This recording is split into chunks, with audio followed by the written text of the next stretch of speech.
Hi everyone welcome to Telugu crypto బడి. So మనకు నిన్న నైట్ అయితే అందరూ చాలా ఎక్స్పెక్ట్ చేసిన క్రిప్టో వైట్ హౌస్ సమ్మిట్ అయితే జరిగింది. సో అందులో ట్రంప్ ఎలాంటి డెసిషన్స్ తీసుకున్నాడు, సో అది క్రిప్టో మార్కెట్ మీద ఎలా ఇంపాక్ట్ ఉంటుందన్నది మనం ఈ వీడియోలో డిస్కస్ చేద్దాము.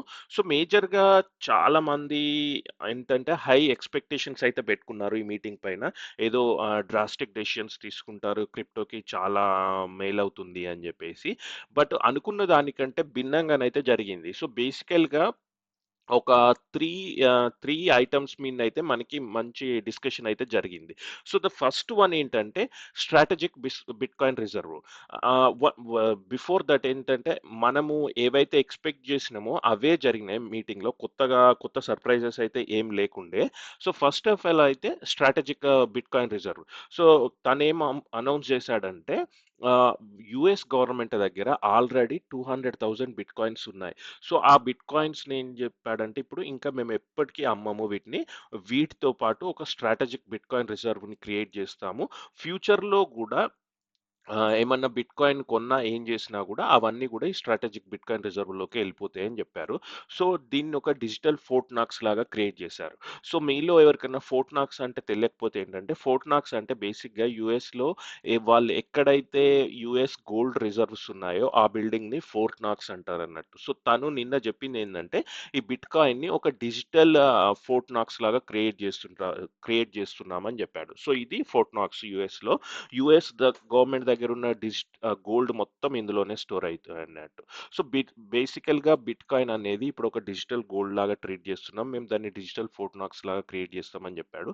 బట్ వన్ మేజర్ డిఫరెన్స్ ఏంటి అంటే, అంటే ఇప్పుడు బిట్‌కాయిన్ కొన్నా కూడా టాక్స్ పేయర్స్ మనీ నుంచి అయితే కొన్నాము. డిఫరెంట్ డిఫరెంట్ వేస్ తోని ఆలోచిస్తున్నాము. ఎట్లా బిట్‌కాయిన్ అంటే టాక్స్ పేయర్స్ మీద బర్డెన్ కాకుండా ఎలా బిట్‌కాయిన్ కొనాలన్నది ఆలోచిస్తున్నామని చెప్పాడు. ఇంకొక సెకండ్ న్యూస్ ఏంటంటే డిజిటల్ అసెట్ స్టాక్ పైల్. అంటే అదర్ దెన్ బిట్‌కాయిన్స్ ఇప్పుడు సొలానా గాని, ఎక్స్ఆర్‌పి గాని, కర్డానో ఇలాంటి కాయిన్స్‌తోని కలిసి ఒక డిజిటల్ అసెట్ స్టాక్ పైల్ అయితే క్రియేట్ చేస్తాము. ఇందులో వీటిని అమ్మడం, కొనడం అనేది ఆ పర్టిక్యులర్ మినిస్టర్‌కి అధికారం ఉంటుంది. మేక్ ష్యూర్ అంటే వాళ్ళు ప్రాఫిట్లు ఉండేటట్టు చూసుకొని provided they remain cost neutral అంటే ఆహ్, భారం కాకుండా కాస్ట్ ఎప్పుడైనా అమ్మడం, సెల్ చేయడము ఆ మినిస్టర్లకి అధికారం ఇస్తున్నానని చెప్పాడు. సో కీ డిఫరెన్స్ ఏంటంటే బిట్‌కాయిన్‌ని మాత్రం సెల్ చేయరంట. ఈ డిజిటల్ అసెట్ స్టాక్ పైలో ఉన్న అసెట్స్‌ని ఎక్స్ఆర్‌పి, కార్డానో, సోలానా వాటిని టైమ్ టు టైమ్ అమ్మే ఛాన్సెస్ అయితే ఉంది. అలానే థర్డ్ థింగ్ ఏంటంటే రెగ్యులేటర్ క్లారిటీ. సో ఇంతకుముందు బైడెన్ గవర్నమెంట్‌లో ఆపరేషన్ చోక్ పాయింట్ 2.0 అని పిలుస్తుండే. ఎందుకంటే వాళ్ళు క్రిప్టో మీద అన్ని ఆంక్షలు పెట్టడము, స్ట్రిక్ట్ రూల్స్ పెట్టడం అయితే చేశారు.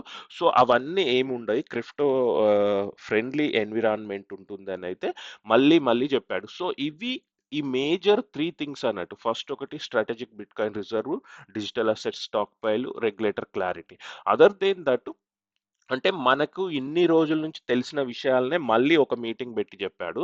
సో దానివల్ల ఏందంటే మనకి మార్కెట్ అయితే కొంచెము బ్యాడ్‌గా రియాక్ట్ అయింది. చూడండి ఎప్పుడైతే మనకి ఈ మీటింగ్ అయితున్న టైంలో ఈ పెద్దగా హ్యూజ్ అనౌన్స్‌మెంట్ ఏమి లేకపోయేసరికి కొత్త అనౌన్స్‌మెంట్ కొంచెమైతే డిప్ అయింది. మళ్ళీ ఇప్పుడు 87, 86,000 దగ్గర అయితే ట్రేడ్ అవుతుంది. సో ఆహ్, అందరూ ఎక్స్పెక్ట్ చేస్తున్నట్టే నేను ప్రీవియస్ వీడియోలో కూడా చెప్పాను. సెల్ న్యూస్ అయ్యుండొచ్చు అని చెప్పేసి. సో మోస్ట్‌లీ అలానే సెల్ చేయడం అయితే స్టార్ట్ చేశారు. సో చాలా మటికి ఆర్టికల్స్‌లో గూడా సేమ్ అదే న్యూస్ ఇచ్చారు. బట్ దీన్నే వీళ్ళేం జేస్తున్నారంటే, కొంచెం స్పిన్ జేయడానికి ట్రై జేస్తున్నారు. ఇది చాలా గుడ్ న్యూస్ అని జెప్పేసి. బట్ ఓవరాల్‌గా జూస్తే మనకి ఓవరాల్ క్రిప్టో మార్కెట్ జూస్తే ఈ సమ్మిట్ అనేది ఒక గుడ్ అని జెప్పొచ్చు. బట్ ఏందంటే మనకు ఆల్రెడీ ఆ న్యూస్ అన్నీ తెలుసు.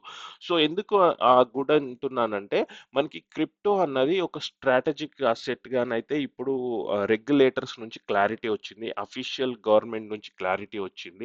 సో ముందు ఇప్పుడు ఇట్లా సీఈఓలను అరెస్ట్ చేయడం గానీ, ఎక్స్చేంజెస్‌ని క్లోజ్ చేయడం గానీ, ఇవన్నీ ఉండకపోవచ్చు.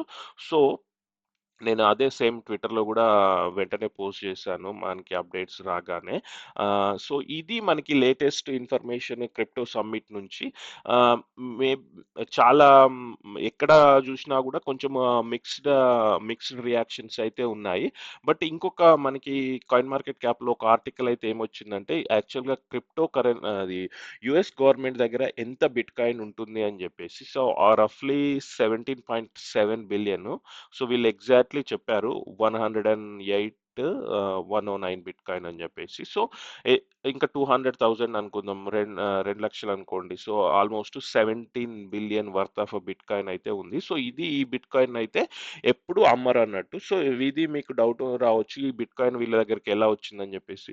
డిఫరెంట్ ఇప్పుడు ఒకసారి సిల్క్ రోడ్ అనే ఒక ఎక్స్చేంజ్ నుంచి ఒక 69,000 బిట్ కాయిన్ ని వీళ్ళు స్వాధీనం చేసుకున్నారు. అలానే ఇంకొక డిఫరెంట్ హ్యాక్ 94,000 అట్లా డిఫరెంట్ డిఫరెంట్ ఎక్స్చేంజెస్ నుంచి కానీ ఇల్లీగల్ యాక్టివిటీస్ చేస్తున్న వాళ్ళని పట్టుకోవడం వల్ల ఇట్లాంటి బిట్ కాయిన్ అయితే వీళ్ళు సీజ్ చేశారు. సో ఆ సీజ్ చేసిన బిట్ కాయిన్ అంతా కలిపి ఇప్పుడు 200K అయితే అయింది.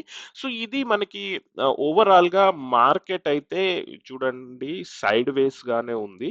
హ్యూజ్ కొంచెం నెగిటివ్ గానే ఉంది. బట్ హ్యూజ్ పాజిటివ్ గానైతే మూవ్ కాలేదు. ఒకవేళ చూద్దాము నెక్స్ట్ ఫ్యూ డేస్‌లో మళ్ళీ ఇప్పుడు హవర్డ్ లుట్నిక్ ఇంకేమన్నా కొత్త డెసిషన్స్ అనౌన్స్ చేస్తే ఈ డిజిటల్ అసెట్స్ స్టాక్ పైల్ గురించి మేబీ మనకేమన్నా అప్డేట్ వచ్చే ఛాన్సెస్ ఉంటుంది. So thanks guys. Thanks for watching Telugu crypto బడి.